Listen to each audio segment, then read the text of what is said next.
ಇವತ್ತು ನಾನು ಕರ್ನಾಟಕದಲ್ಲಿ ಎಲ್ಲರೂ ಇಷ್ಟಪಡುವಂಥ ಒಂದು ಚಾಟ್ ಮಸಾಲ್ ಪುರಿನ ಹೇಗೆ ಮಾಡೋದಂತ ತೋರಿಸ್ತಾ ಇದ್ದೇನೆ. ನಮಸ್ಕಾರ, ನಾನು ಅಂಬಿಕಾ ಶೆಟ್ಟಿ. ಸವಿರುಚಿ ಕಾರ್ಯಕ್ರಮಕ್ಕೆ ನಿಮಗೆಲ್ಲರಿಗೂ ಸ್ವಾಗತ. ನಾನಿಲ್ಲಿ ಒಂದು ಕುಕ್ಕರಿಗೆ 1 ಕಪ್ ಆಗುವಷ್ಟು ಒಣ ಬಟಾಣಿ ರಾತ್ರಿ ಇಡೀ ನೆನೆಸಿರೋದನ್ನು ಹಾಕಿದ್ದೇನೆ. 2 ಹಸಿ ಬಟಾಟೆನ ಹಾಕಿದ್ದೇನೆ, ಅಂದರೆ ಆಲೂಗಡ್ಡೆ ಸಿಪ್ಪೆ ತೆಗೆದು ಹಾಕಿದ್ದೇನೆ. ಅರ್ಧ ಚಮಚ ಉಪ್ಪು, 1/4 ಚಮಚ ಅರಿಶಿನ ಪುಡಿ ಹಾಕಿ 3 ರಿಂದ 4 ಕಪ್ ಆಗುವಷ್ಟು ನೀರನ್ನು ಹಾಕಿ ಇದನ್ನು ದೊಡ್ಡ ಉರಿಯಲ್ಲಿ 4 ವಿಷಲ್ ಬರೋ ತನಕ ಬೇಯಿಸಬೇಕು. ಬಟಾಣಿ, ಆಲೂಗಡ್ಡೆ, ಅರಿಶಿನ ಪುಡಿ ಮತ್ತು ಉಪ್ಪು ನೀರು ಹಾಕಿ 4 ವಿಷಲ್ ಬರೋ ತನಕ ದೊಡ್ಡ ಉರಿಯಲ್ಲಿ ಚೆನ್ನಾಗಿ ಬೇಯಿಸ್ಕೊಳ್ಬೇಕು. ಸ್ವಲ್ಪ ಮೆತ್ತಗೆ ಬೇಯಬೇಕು. ಬೆಂದಾದ ಮೇಲೆ ಮತ್ತೆ ನಾವು ಇದನ್ನ ಸ್ವಲ್ಪ ಮ್ಯಾಶ್ ಮಾಡ್ಕೊಳ್ಬೇಕು. ಪೂರ್ತಿಯಾಗಿ ಪೇಸ್ಟ್ ಆಗೋದೇನು ಬೇಡ, ಆದರೆ ಸ್ವಲ್ಪ ಲೈಟಾಗಿ ಮ್ಯಾಶ್ ಮಾಡ್ಕೊಳ್ಬೇಕು. ಮಾಡಿದ ನಂತರ ಇದರಲ್ಲಿ ಸುಮಾರು 4 ದೊಡ್ಡ ಚಮಚ ಆಗುವಷ್ಟು ಬಟಾಣಿ ಮಿಶ್ರಣನ ಒಂದು ಕಪ್ಪಲ್ಲಿ ತೆಗೆದಿಟ್ಕೊಳ್ಳೋಣ. ಇದನ್ನು ಮಸಾಲೆ ರುಬ್ಬುವಾಗ ಹಾಕಿದರೆ ರುಚಿ ತುಂಬ ಚೆನ್ನಾಗಿರ್ತದೆ, ಕನ್ಸಿಸ್ಟೆನ್ಸಿ ಕೂಡ ಚೆನ್ನಾಗಿ ಬರ್ತದೆ.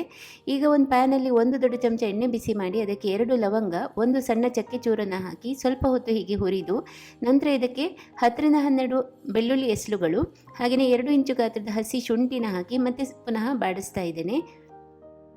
ಈಗ ಇದಕ್ಕೆ ಈರುಳ್ಳಿಯನ್ನು ಕೂಡ ಹಾಕ್ಕೊಳ್ಬೇಕು. 1 ಈರುಳ್ಳಿಯನ್ನು ಸ್ವಲ್ಪ ದೊಡ್ಡದಾಗಿ ತೆಳ್ಳಗೆ ಸ್ಲೈಸ್ ಮಾಡಿಕೊಂಡು ಈಗ ಹಾಕಿದ್ದೇನೆ.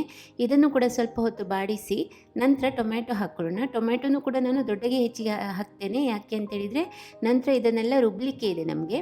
ಸ್ವಲ್ಪ ಹೊತ್ತು ಬಾಡಿಸೋದ್ರೊಳಗೆ ಟೊಮ್ಯಾಟೊ ಈರುಳ್ಳಿ ಎಲ್ಲ ಸರಿಯಾಗಿ ಮೆತ್ತಗಾಗ್ತದೆ. ಆಮೇಲೆ ಇದನ್ನು ರುಬ್ಬಿ ಪೇಸ್ಟ್ ಮಾಡ್ಕೊಳ್ಳಿಕ್ಕಿದೆ. ಪೇಸ್ಟ್ ಮಾಡ್ಕೊಳ್ಳುವಾಗ ಕೆಲವರು ಕೊತ್ತಂಬರಿ ಸೊಪ್ಪು, ಪುದೀನ ಸೊಪ್ಪು ಎಲ್ಲ ಹಾಕ್ತಾರೆ. ಸಾಮಾನ್ಯವಾಗಿ ಸ್ಟ್ರೀಟ್ ಸ್ಟೈಲ್ ಮಾಡುವಾಗ ಅದನ್ನೆಲ್ಲ ಹಾಕೋದಿಲ್ಲ. ನಾನು ಮೊದಲು ಕೊತ್ತಂಬರಿ ಸೊಪ್ಪು ಹಾಕದೇ ಮಸಾಲೆ ಮಾಡಿ ತೋರಿಸ್ತೇನೆ, ಅಂದರೆ ಅದರ ಕಲರ್ ತುಂಬ ಡಿಫ್ರೆಂಟ್ ಆಗಿ ಇರ್ತದೆ ಎರಡೂ ವಿಧಾನದಲ್ಲಿ. ಈಗ ಹುರಿದುಕೊಂಡ ಸಾಮಗ್ರಿಗಳನ್ನು ಮತ್ತು ತೆಗೆದಿಟ್ಕೊಂಡಂಥ ಬಟಾಣಿ ಮಿಶ್ರಣ ಮಿಕ್ಸಿ ಜಾರಿಗೆ ಹಾಕಿದ್ದೇನೆ. ಜೊತೆಗೆ 2 ಹಸಿಮೆಣಸಿನಕಾಯಿ, 1/4 ಚಮಚ ಅಚ್ಚ ಖಾರದ ಪುಡಿ, 1 ಚಮಚ ಆಗುವಷ್ಟು ಚಾಟ್ ಮಸಾಲ ಪುಡಿ, ಸ್ವಲ್ಪ ನೀರನ್ನು ಹಾಕಿ ಇದನ್ನು ಮೊದಲು ನುಣ್ಣಗೆ ರುಬ್ಬಿ ಪೇಸ್ಟ್ ಮಾಡ್ಕೊಳ್ತೀನಿ. ಈ ರೀತಿ ಆಗ್ತದೆ. ನಿಮಗೆ ಬೇಕಿದ್ದರೆ 1 ಗೊಂಚಲಾಗುವಷ್ಟು ಕೊತ್ತಂಬರಿ ಸೊಪ್ಪು ಕೂಡ ಹಾಕಿ ಪುನಃ ರುಬ್ಕೊಳ್ಬೋದು. ಪುದೀನ ಸೊಪ್ಪನ್ನು ಸಾಮಾನ್ಯವಾಗಿ ಹಾಕೋದಿಲ್ಲ ಮಸಾಲೆ ಪುರಿ ಪೇಸ್ಟಿಗೆ. ನಿಮಗೆ ನಿಮ್ಮ ರುಚಿಗೆ ತಕ್ಕ ಹಾಗೆ ಫ್ಲೇವರ್ನ ಖಂಡಿತ ಚೇಂಜ್ ಮಾಡ್ಬೋದು. ಪುದೀನ ಸೊಪ್ಪು ಬೇಕಿದ್ದರೆ ಹಾಕ್ಕೊಳ್ಬೋದು. ನಂತರ ನೀರು ಹಾಕಿ ರುಚಿಗೆ ತಕ್ಕಷ್ಟು ಉಪ್ಪನ್ನು ಹಾಕಿ ಇದರ ಕನ್ಸಿಸ್ಟೆನ್ಸಿನ ಸರಿ ಮಾಡಿಕೊಂಡು ಅಡ್ಜಸ್ಟ್ ಮಾಡಿಕೊಂಡು ಕುದಿಲಿಕ್ಕೆ ಬಿಡಬೇಕು. ಒಂದು 5 ರಿಂದ 7 ನಿಮಿಷ ಈ ಮಸಾಲೆನ ಸರಿಯಾಗಿ ಕುದಿಸಿ ನಂತರ ಇದಕ್ಕೆ ನಾವು ಪ್ರೆಷರ್ ಕುಕ್ ಮಾಡಿರುವಂಥ ಬಟಾಣಿ ಮಿಶ್ರಣನ ಹಾಕ್ಕೊಳ್ಬೇಕು ನೀರು ಸಮೇತ. ಆಮೇಲೆ ಇದರ ಹದ ನೋಡ್ಕೊಳ್ಬೇಕು. ಇದು ತಣ್ಣದ ಮೇಲೆ ದಪ್ಪ ಆಗ್ತಾ ಹೋಗ್ತದೆ. ಹಾಗಾಗಿ ಮೊದಲು ಸ್ವಲ್ಪ ನೀರಾಗಿ ಇರಲಿ, ತುಂಬ ನೀರಾಗಿ ಇರೋದು ಬೇಡ. ಚೆನ್ನಾಗಿ ಇದನ್ನು ಕಲಕಿ ಉಪ್ಪು ಬೇಕಿದ್ರೆ ಮತ್ತೆ ಹಾಕ್ಕೊಳ್ಳಿ. ನಂತರ ಇದನ್ನು ಮಿನಿಮಮ್ 5 ನಿಮಿಷ ಕುದಿಸ್ಕೊಳ್ಬೇಕು. ಸರಿಯಾಗಿ ಫ್ಲೇವರ್ ಒಂದಕ್ಕೊಂದು ಹಿಡಿಬೇಕು. ಇದು ನಮಗೆ ಬೇಕಾಗಿರುವ ಕನ್ಸಿಸ್ಟೆನ್ಸಿ. ಮಸಾಲೆ ರೆಡಿಯಾಗಿದೆ. ಈಗ ಒಂದು ಪ್ಲೇಟ್ನಲ್ಲಿ ಸರ್ವಿಂಗ್ ಮಾಡೋದಕ್ಕೆ ಮುಂಚೆ 5 ರಿಂದ 6 ಪೂರಿನ, ಚಾಟ್ಗಳಿಗೆ ಉಪಯೋಗಿಸುವಂಥ ಪೂರಿನ ಹೀಗೆ ಕ್ರಷ್ ಮಾಡ್ಕೊಳ್ಬೇಕು. ಕ್ರಷ್ ಮಾಡಿ ಹುಡಿ ಮಾಡ್ಕೊಳ್ತಾ ಇದ್ದೇನೆ. ಇದರ ಮೇಲ್ಗಡೆ ನಾವು ಮಾಡಿಟ್ಕೊಂಡಂಥ ಮಸಾಲೆನ ಹಾಕ್ಕೊಳ್ಬೇಕು. ಈ ಮಸಾಲೆ ಪುರಿ ಬಿಸಿ ಇರುವಾಗ ತಿನ್ನಲಿಕ್ಕೆ ಮಾತ್ರ ತುಂಬ ರುಚಿ. ಒಂದು ವೇಳೆ ಇದು ತಣ್ಣದಿದ್ದರೆ ನೀವು ಮತ್ತೆ ಬೆಚ್ಚಗೆ ಮಾಡಿಕೊಂಡು ಹಾಕ್ಕೊಳ್ಬೋದು.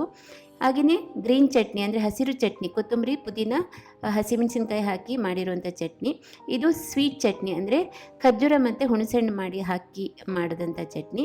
ಸಣ್ಣಗೆ ಹೆಚ್ಚಿರುವ ಈರುಳ್ಳಿ, ಸಣ್ಣಗೆ ಹೆಚ್ಚಿರುವ ಟೊಮ್ಯಾಟೊ, ಹಾಗೆಯೇ ಮೇಲ್ಗಡೆ ಸ್ವಲ್ಪ ತೆಳುವಾಗಿ ಬರ್ತದಲ್ಲ ಸೇವು, ನೈಲಾನ್ ಸೇವ್ ಅಂತ ಹೇಳ್ತಾರೆ ಇದಕ್ಕೆ, ಅದನ್ನು ಕೂಡ ಹರಡಿ ಮೇಲ್ಗಡೆ ಸ್ವಲ್ಪ ಕೊತ್ತಂಬರಿ ಸೊಪ್ಪು ಹಾಕಿದರೆ ಮಸಾಲೆ ಪುರಿ ರೆಡಿ ಆಯಿತು.